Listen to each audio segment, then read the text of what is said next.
Fala aí, Ofela, beleza?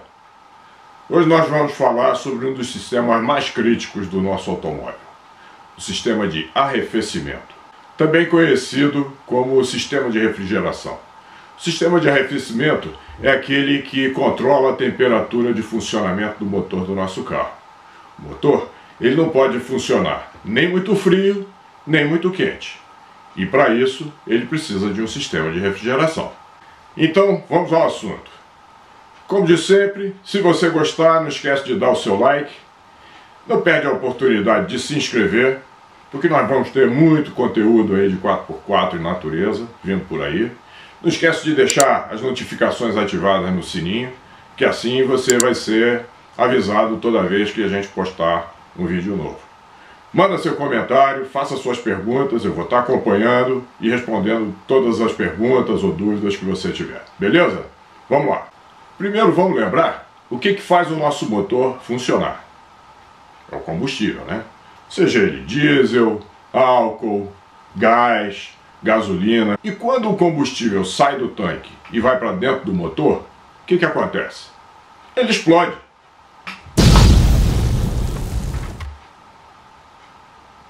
Se ele explode, ele gera calor. Se gera calor, o motor explodindo o combustível enquanto ele está funcionando, ele vai tender a esquentar, tá certo? Alguma coisa tem que ser feita para não deixar o motor esquentar demais. E aí que entra o sistema de arrefecimento ou de refrigeração. O que a gente vai usar para esfriar o motor? A chapa está quente! A água é um elemento usado universalmente para fazer resfriamento de um monte de coisas. É claro que dentro do nosso motor não vai ser só a água que vai estar girando dentro do sistema de resfriamento. Mas para os efeitos aqui do vídeo, eu vou me referir ao líquido que corre dentro do motor somente como água, para facilitar. E quais são os elementos principais do sistema de arrefecimento do nosso carro? Por ordem. O que todo mundo conhece, já ouviu falar, o radiador. Está aparecendo uma figura dele aqui. Eles são mais ou menos parecidos, varia mais ou menos de tamanho, de carro para carro, comprimento, largura, espessura, mas no geral eles têm esse visual aqui. Junto com o radiador, um elemento muito importante que muito pouca gente dá atenção é a tampa. Depois a gente vai ver por que a tampa é tão importante assim. Outro elemento, a bomba d'água. Na tua casa tem bomba d'água? No carro também tem. É ela que faz a água circular por todo o circuito. Atrás do radiador, ou na frente dele, dependendo do carro, tem uma hélice. Se ela estiver atrás, ela está puxando o ar. Se ela estiver pela frente, ela está empurrando o ar para passar através do radiador. E já que a gente falou de bomba d'água e de hélice, a gente não pode se esquecer da correia. Afinal de contas, é a correia que aciona tanto a bomba d'água que fica aqui atrás dessa polia, quanto a hélice.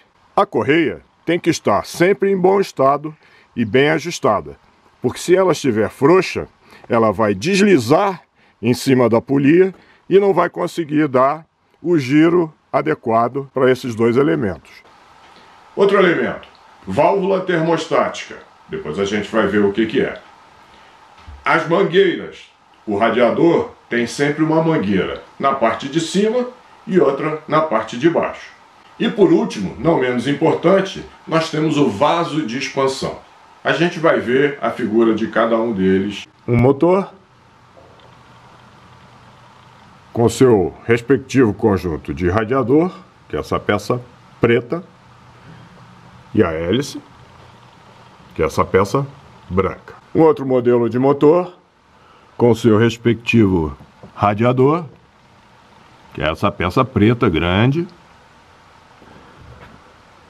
A mangueira superior, que é a que traz a água do motor.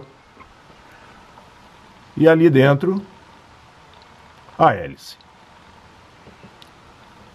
Do outro lado, o vaso de expansão com uma mangueira que conecta o radiador a ele. Um outro modelo de motor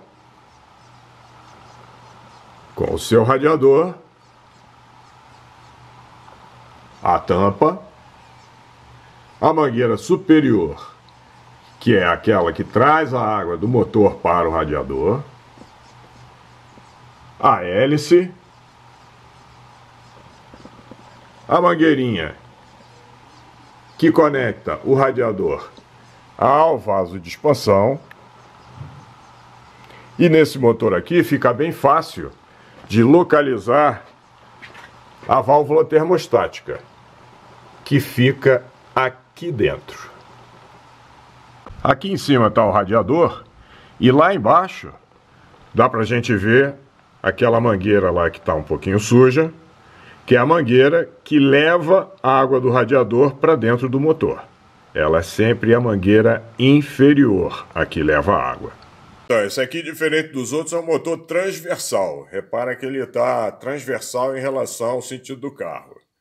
Então aqui está o motor, ali está um conjunto de radiador com a hélice. Aquela ali é a mangueira superior. A mangueira inferior está meio escondida lá embaixo, não dá para a gente ver.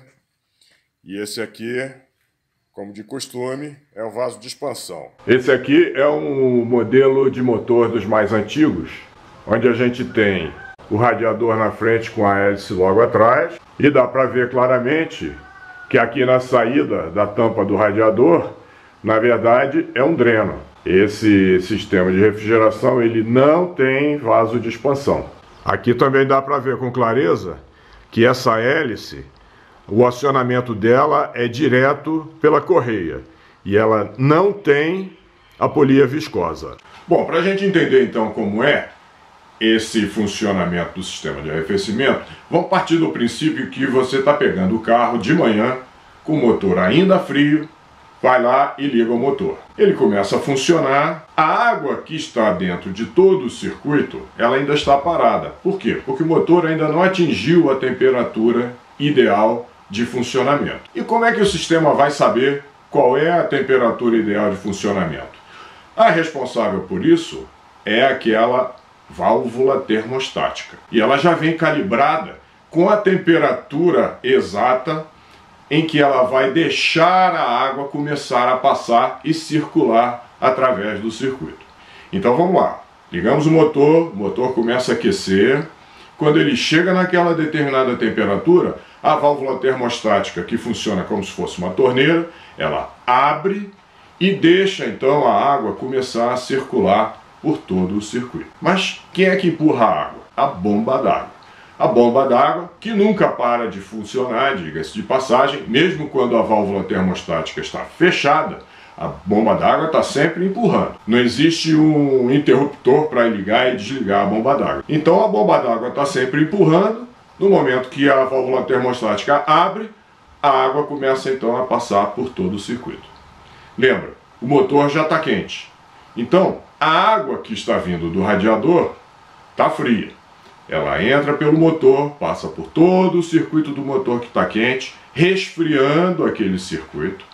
E como ela está resfriando o circuito, ela aquece. Muito bem. Para onde ela volta? Volta para o radiador. Para a parte de cima do radiador, através dessa mangueira superior que está aqui indicada na seta. Entrou no radiador. O que acontece com a água? Ela desce lentamente dentro do radiador, que é formado por vários tubinhos verticais bem fininhos para a água descer bem devagarinho. Enquanto a água está descendo, o radiador está sendo atravessado pelo vento frontal, caso o carro esteja em movimento. Mas mesmo que o carro não esteja em movimento, é aí que entra ou a hélice do lado de dentro, chupando o ar para passar através do radiador, ou se esse radiador estiver usando um eletroventilador, então esse eletroventilador vai estar pela parte da frente do radiador, empurrando o vento para passar através do radiador nessas colmeias. Repara, o radiador ele tem umas colmeias, que é exatamente para permitir que o ar passe através dele, e quando o ar passa através dele, ele vai resfriando a água. A água então vai descendo, vai resfriando lentamente até ela chegar lá embaixo, na mangueira inferior, que é a mangueira de saída da água de volta para o motor. Antes de entrar no motor, ou, dependendo do carro, ao sair do motor, a água tem que passar pela válvula termostática novamente. E a válvula termostática, como é que ela funciona? Se essa água já circulou por tempo suficiente para trazer de volta o motor para a temperatura ideal de trabalho, ou seja, resfriou o motor para ele trabalhar dentro daquela temperatura, ela fecha novamente. Um bom exemplo é quando você está com o carro descendo uma serra por um longo tempo, 10, 15, 20 minutos. Você praticamente não está exigindo do motor, você está mais exigindo do freio, porque é descida. Então o motor vai resfriando, resfriando, resfriando, até um ponto em que ele não pode continuar resfriando, porque nenhum motor pode ficar trabalhando abaixo de uma temperatura ideal ou uma faixa de temperatura ideal de trabalho, porque o risco de dano é muito grande. Nenhum motor pode trabalhar nem abaixo, nem acima da faixa de temperatura para a qual ele foi projetado. Então, voltando aqui ao exemplo da serra, o carro está descendo, você não está quase acelerando nada, só está deixando o carro descer e está pisando no freio, ou então usando a reduzida para ajudar a frear o carro, e o motor vai reduzindo de temperatura, vai baixando, chega um momento que a válvula termostática sente que a temperatura já baixou para baixo da temperatura mínima, o que ela faz? Fecha de novo. Aí essa circulação da água que estava acontecendo para novamente. Se a água para de circular, o motor ainda continua a funcionar, a tendência é que o motor aqueça novamente. Quando passar novamente daquela temperatura, a válvula termostática abre novamente e o motor fica aí nessa brincadeira de, através do funcionamento da válvula termostática, a água começa a circular, resfria. Abaixou demais a temperatura, fecha a válvula termostática, para de circular a água. Beleza? Então, esse é o funcionamento básico. Mas tem umas coisinhas adicionais, alguns detalhes que a gente precisa conhecer também. Primeiro detalhe, a gente falou da hélice, que a hélice pode estar por trás ou pela frente do radiador. Nesse modelo de motor aqui, dá para ver que o motor está atrás, a hélice no meio e o radiador na frente. Então essa hélice ela fica girando praticamente o tempo todo, certo? Mais ou menos, porque aí entra o segundo detalhe. Nos sistemas antigos, a hélice é firmemente presa no eixo dela. Mas em motores mais modernos, em sistemas mais sofisticados, atrás da hélice tem uma peça chamada polia viscosa. Vamos dar uma olhadinha aqui na foto. A polia viscosa é essa peça cinza, toda cheia de reentrâncias, que está atrás dessa hélice que é branca. E como é que ela funciona? Quando o motor está frio, a polia viscosa deixa a hélice meio boba, meio solta. O motor está girando num determinado giro e ela está bem mais devagar. Por quê? Porque ela sente que não precisa puxar tanto ar assim para resfriar o motor. Aí, quando o motor aquece, ela prende e aí ela passa a girar exatamente no mesmo giro do motor. Dá uma olhada nesse teste. Esse teste está sendo feito com o motor frio. Então repara que ao ligar o motor, eu consigo segurar a hélice com a mão porque simplesmente ela está completamente frouxa. E ao desligar o motor com ele ainda frio, vocês vão reparar que o motor já está parado e ela ainda está girando um pouquinho, porque ela está exatamente solta. Então essa é a forma que a polia viscosa funciona. Não tente fazer isso em casa. O quarto detalhe. Tem muita gente que não dá importância à tampa do radiador. Mas a tampa do radiador é um elemento importantíssimo nesse sistema de refrigeração. E por quê?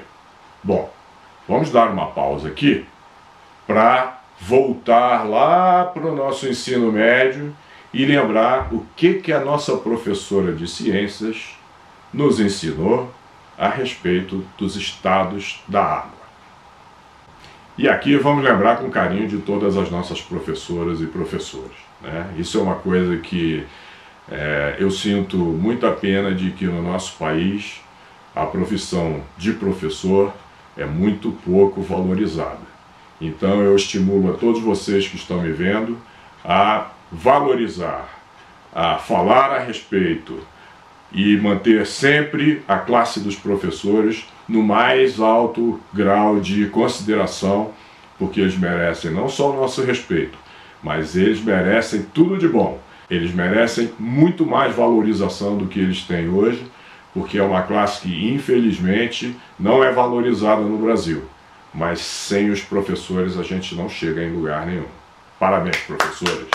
Então, como a professora ensinou pra gente no ensino médio, a água pode estar em 3 estados: sólido, líquido e gasoso.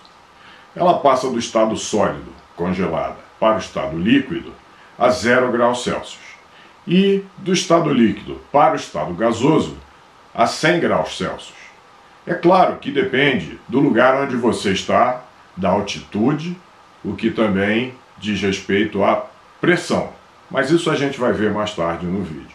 Aí é que entra um outro princípio físico que talvez a gente não se lembre muito bem, que é o fato de que a água ela pode até continuar líquida acima de 100 graus. Em que condições? Se ela estiver sob pressão. Sob pressão? Como é que a gente vai se ligar num exemplo? Fácil. Vamos invadir a cozinha. A panela de pressão, como o nome já diz, ela tem uma tampa que fica hermeticamente fechada e uma válvula em cima, né? É uma válvula pesada, que quando a gente puxa ela para cima, a gente sente o peso dela. Esse peso da válvula, ele é cuidadosamente projetado para controlar a pressão interna em que esta panela de pressão vai trabalhar. Então repara, você bota uma panela de pressão no fogo para cozinhar. Ela começa a aquecer, vai passar de 100 graus. Quando ela chegar mais ou menos ali nos 130, 140 graus, você vai começar a ver um leve vaporzinho saindo pela válvula. A partir daquele momento, eu garanto para você que em 10, 15 minutos o feijão está cozido. Por quê? Porque o que estiver ali dentro, e a panela de pressão pode funcionar aí até a 180, 200 graus, então o feijão que vai estar ali dentro, ele vai estar sendo cozido não por uma água a 100 graus, mas por uma água que continua líquida, mesmo a 160, 170, 180 graus. Por quê? Porque esse é o princípio físico. Quando você tem um ambiente hermeticamente fechado, como é a panela de pressão, ou como é o nosso sistema de arrefecimento, de refrigeração no carro, a água continua líquida quando ela está sob pressão a muito mais de 100 graus. Beleza? Bom, fechamos aqui o exemplo da panela de pressão e vamos voltar para fazer a correlação com a tampa do radiador. A tampa do radiador, assim como a válvula da panela de pressão, ela é uma válvula de precisão. E ela foi cuidadosamente projetada para permitir que o líquido, a água que está dentro do radiador, ele possa sair e possa voltar. Como é que é isso? Bom, assim como na panela de pressão, o sistema todo onde a água está circulando, motor, radiador, mangueiras, ele também foi projetado para trabalhar dentro de uma determinada faixa de pressão. Se alguma vez você tiver a curiosidade de dar uma olhada com mais cuidado na tampa do radiador do seu carro, você vai perceber algumas coisas bem interessantes. Vou pegar essa aqui como exemplo, que é uma tampa, eu diria que um pouquinho mais sofisticada do que a gente encontra na média aí nos carros no mercado, mas ela é excelente para a gente entender quais são as grandezas com as quais ela trabalha. Repara, logo na parte de fora, ela tem umas inscrições que falam sobre a pressão de trabalho dela. Tanto está cravado na parte metálica da tampa, quanto escrito na etiqueta. Que pressões são essas? São as pressões que essas válvulas aqui dentro vão trabalhar. Repara que aqui nós temos duas válvulas. Uma é essa maior aqui, que ela aguenta uma determinada pressão, ela tem uma mola que aguenta uma determinada pressão, e essa outra pequenininha aqui, que tem uma pressãozinha, ela aguenta uma pressão um pouquinho menor. Para que existe isso? O que acontece é o seguinte: o carro esquentou, a água começa a circular. Digamos que você está subindo uma serra, num daqueles dias de calor infernal no Rio de Janeiro, 50 graus à sombra. Nesse momento, conforme vai aquecendo, da mesma forma que lá na panela de pressão, que quando a panela de pressão esquenta bastante, começa a sair o vapor pela válvula, a tampa, através dessa válvula, vai permitir que aquela pressão adicional que está acontecendo dentro do sistema seja aliviada. Como? A pressão vai ser tão grande que vai empurrar essa válvula para cima. Veja, a válvula fica lá tampando o radiador. Então a pressão vai empurrar essa válvula para cima, e essa pressão adicional, junto com um pouco da água, vão ser aliviadas, saindo para onde? Elas vão em direção ao famoso vaso de expansão. O vaso de expansão serve para isso. Ele serve para receber o líquido que é expulso de dentro do sistema quando a pressão passa do limite, e o limite é determinado pela calibragem da tampa. E depois que o sistema todo esfria, esse líquido que escapou para dentro do vaso de expansão, através da segunda válvula da tampa do radiador, ele volta para dentro do radiador para recompletar novamente o nível do líquido que estava dentro do sistema. Então, como eu disse, olhe com isso. Tampa do radiador, elemento importantíssimo do sistema. Outro detalhe, logo no início a gente falou que não é exatamente água e só água que roda dentro do sistema. Aqueles carros de muito antigamente, todos eles usavam só água mesmo. Mas os sistemas foram se desenvolvendo, novos materiais foram sendo desenvolvidos e colocados dentro dos veículos, como por exemplo o alumínio, que é o material que hoje em dia mais compõe os radiadores. Então, com isso, foi necessário começar a se desenvolver produtos para fazer não só a troca de calor, o resfriamento do motor, mas também para proteger o interior de todo esse circuito. Então, se a gente deixar só a água circulando dentro do sistema, provavelmente ela vai causar corrosão dentro do motor, no radiador, vai causar uma série de danos que vai fazer com que a gente tenha algum prejuízo muito cedo. Então, com isso, foram desenvolvidos os famosos aditivos para o radiador. Esses aditivos de radiador, eles contêm determinadas substâncias que fazem várias coisas. Primeiro, protegem contra a corrosão. Segundo, e uma coisa muito importante, ao misturar esses aditivos na água, eles são capazes de modificar a temperatura em que esse líquido resultante ou vai congelar ou vai ferver. Olha que legal, isso deve ser muito bom para gelar cerveja, né? Então, o que eles são capazes de fazer? Eles são capazes de manter o líquido resultante da mistura ainda líquido, abaixo de 0 graus, e eles são capazes de manter esse líquido resultante ainda líquido a temperaturas bem acima de 100 graus. Esses aditivos, dentro da característica e da especificação técnica que o manual recomenda, não importa muito se você está usando um aditivo de coloração rosa, de coloração verde ou de coloração azul. Essas são as três cores que são mais ou menos padrão pelos fabricantes que nós temos no mercado.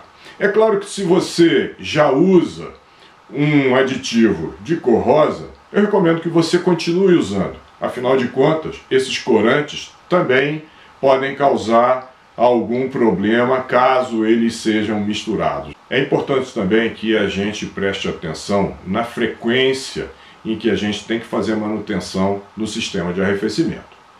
Lembre-se que esses líquidos não duram para sempre. Então o manual traz a frequência adequada para fazer a manutenção. O que é essa manutenção? É a troca do líquido como um todo. Então, normalmente, o manual dos veículos trazem ou a quilometragem, de quantos em quantos mil quilômetros você tem que fazer a substituição do líquido, ou o tempo. Porque na maioria das vezes, qualquer item de manutenção do seu veículo, o manual traz a informação da seguinte maneira: você faz a substituição, óleo, o líquido do radiador, etc., ou dentro de uma determinada quilometragem, ou dentro de um determinado tempo, aquele que vencer primeiro. Um outro ponto que eu queria abordar, aí é para você que tem um veículo 4x4 e faz trilha, ou se mete nos lugares mais insólitos. Veja, o radiador, ele é feito num formato de colmeia. Por quê? Porque o ar tem que passar através dele. Então, se você se mete num atoleiro, você se mete dentro de um lago, qualquer coisa assim, a chance que você tem de que essa colmeia do radiador fique obstruída por detritos, por lama, etc., é muito grande. Resultado, teu motor pode aquecer. E aquecendo além da conta, olha, o prejuízo pode ser fatal. Você pode ter até o motor quebrado. Então, você que faz trilha, olhe com isso. Radiador tem que andar limpo. Agora um alerta para todo mundo. Todos nós temos que parar de vez em quando no posto de combustível para reabastecer o tanque. Então, o alerta que eu quero fazer é o seguinte: posto de combustível não é oficina mecânica. Não deixe o frentista abrir o capô do seu carro para fazer qualquer tipo de verificação ou manutenção. Com todo respeito aos nossos valorosos frentistas, frentista não é mecânico. E normalmente, quando você para num posto de combustível, todo o conjunto do seu motor está aquecido, está quente. E essa não é a melhor hora ou momento para você verificar vários itens, como por exemplo, o nível de líquido no radiador ou no vaso de expansão, ou até mesmo o nível na vareta do óleo do motor. O lugar de fazer manutenção do carro é com o seu mecânico de confiança. Procure através de amigos, ou se você já tem, valorize o teu mecânico, porque é ele que vai sempre manter a tua máquina em ordem para você desfrutar. Esse era o assunto de hoje, sistema de arrefecimento. Vamos fazer um resuminho. Carro frio, água parada, carro começa a esquentar, válvula termostática sente, abre, o líquido começa a circular e começa a resfriar o motor, volta quente para o radiador, desce devagarinho, enquanto está descendo, está recebendo ar frontal, vai esfriando, chega lá embaixo, volta pela mangueira inferior para dentro do motor, resfria novamente todo o circuito e fica nesse ciclo contínuo. Beleza? Já está sabendo tudo de sistema de arrefecimento, não é mesmo? Um abraço e não esquece de dar o seu like, se você gostar, é claro. Não se esqueça de se inscrever, ligar as notificações, porque, como eu disse no início, vem muito conteúdo legal, seja de 4x4, de mecânica ou de natureza por aí. Valeu!